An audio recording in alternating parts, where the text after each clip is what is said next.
I'm continually fascinated by communication, and a big part of that is with how wrong it can go. So this video series is going to be like a mini masterclass, and we're going to go over some techniques and mindsets that will hopefully positively transform the way that you relate with others. There are 15 points, but we're going to break it up into 3 videos just so it's a little bit more digestible. It will give you time in between to look through them again, to even practice them, and just give you space to allow the information to assimilate. Each point really is simple in concept. I'll preface it with that, but I don't want you to dismiss any of them on those grounds. Each one I could really do a whole video about, but in the spirit of efficiency, I've refined them all. So in saying that, go ahead and subscribe if you haven't already, and hit the little bell so you get notified when the new videos do come in. These tips are going to be in no particular order. Some are NVC inspired. You know how much I love NVC. And each one really is so important in helping keep others open to you and also helping you be more effective in speaking with others. So overall, it's just going to improve your confidence and your relationships in general. So in saying that, let's get started. Actually communicate. Yeah, that's tip 1. I know that sounds like weird advice, but actually talk about what you're feeling and what you want. Don't just assume others know what's going on for you. Too often I hear begrudged spouses complaining, "Oh, gross. He left his towels on the floor again. She didn't even thank me for cleaning the dishes." But did you ever actually ask them to do that?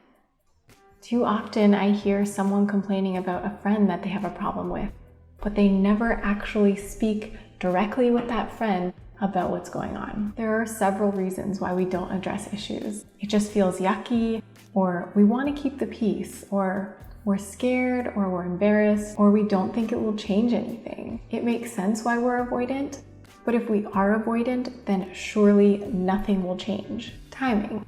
If you want to approach someone, take note of what's present for them. Where are they coming from? Where are they going? For instance, take note if they're frustrated in the middle of preparing dinner after a long day at work. It really helps to first ask someone if they're available. If not, you can collaborate together on a time to talk in the near future. No one wants to feel held hostage to a conversation, and you don't want to talk to anyone who's distracted. Something as simple as, "Hey, is this a good time to chat about such and such? I had something I wanted to ask you. Are you available right now?" Release expectations. Notice your expectations, and then let them go. Without realizing it, we often fantasize about how we think an interaction might turn out, hoping that the other person will respond in a specific way. In doing so, that expectation becomes the filter in which we view reality. I gave him his gift. I was looking at him lovingly, fantasizing about him reacting sweetly, even responding with a romantic gesture. But instead, he went the funny route and made a joke. Because I began with that expectation, I'm disappointed because I didn't get what I was hoping for. Plus, I didn't get to enjoy the laugh with him. On top of that, he doesn't feel seen because I'm too busy thinking about how I'm unfulfilled. The moral of the story is, preconceptions can be the distractions that get in the way of two people meeting. Really meeting. Whereas, to start clean and open is to be primed for connection. Get physical. Eye contact, body language, touch. Obviously, these things are going to be person and situation specific, but ask yourself, are there more ways I could be connecting that I'm missing out on? So often, our bodies and our eyes can communicate a depth that our words cannot.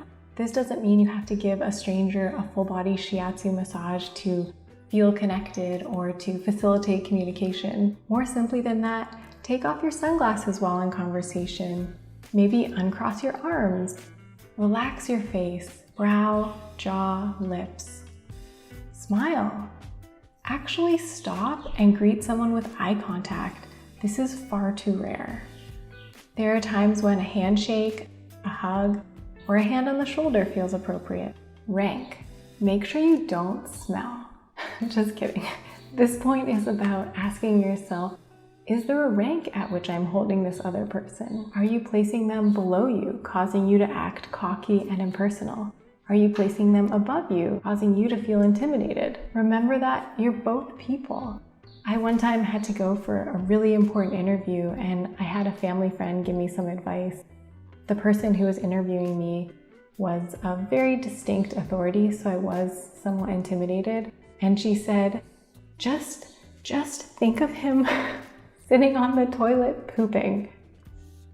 And that is quite crass imagery, but I do think that was some of the best advice, just because it reminded me that he too is a person just like I am. And on top of that, it did help lighten the mood inside for me. So remember that whoever you're talking to, they too poop. They too watch Netflix. They too eat just like you. They have talents just like you. They have families that they fight with just like you. They felt heartbreak just like you. They have insecurities just like you. Ultimately, you're both humans, and that puts you on the same level.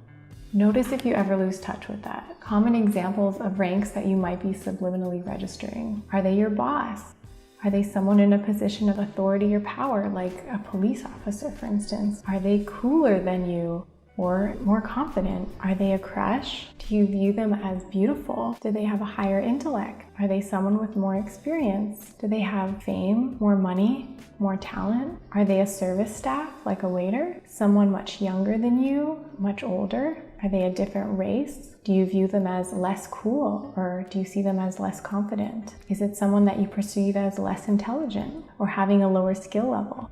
I am by no means saying any of this is warranted. I bring it up simply to acknowledge that unconscious ranking does happen, and it gets in the way of our communication and our connection. So if we can bring it from the subconscious to the conscious, maybe we can dispel that. Thanks for spending time with me today. Those are the first 5 tips. Hopefully that gave you some food for thought. Give this video a like if you're in favor of any of those, and leave any comments down below and I'll get back to you. And I will see you in part 2. What's that? Bye.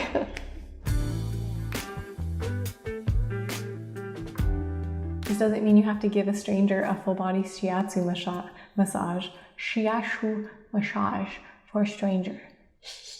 Gotta collect all the nuts before the ice age. Ice age is coming. You have a beautiful ice.